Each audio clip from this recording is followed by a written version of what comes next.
Treneri, kaip vertinat, kad Augusto Lima išvažiavo serijos metu, gimė vaikas, viskas aišku, bet kaip jūs vertinat, kad jis išvažiavo, paliko komandą? Kaip aš vertinu? Taip. Tai aš jam leidau išvažiuoti. Bet ar normalu, kad pusfinaliai išvažiuoja žaidėjas vis tiek? O tu turi vaikų? Tai kaip turėsi vaikų, jaunuolį suprasi.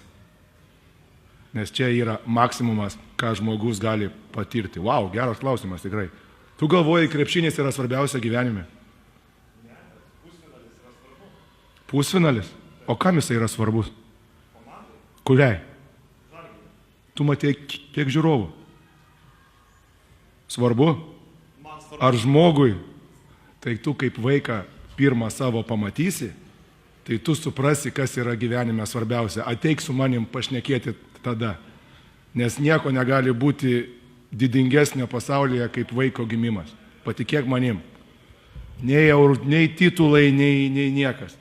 Augusto Lima yra dabar padangėse ant emocijų. Aš labai džiaugiuosi už jį.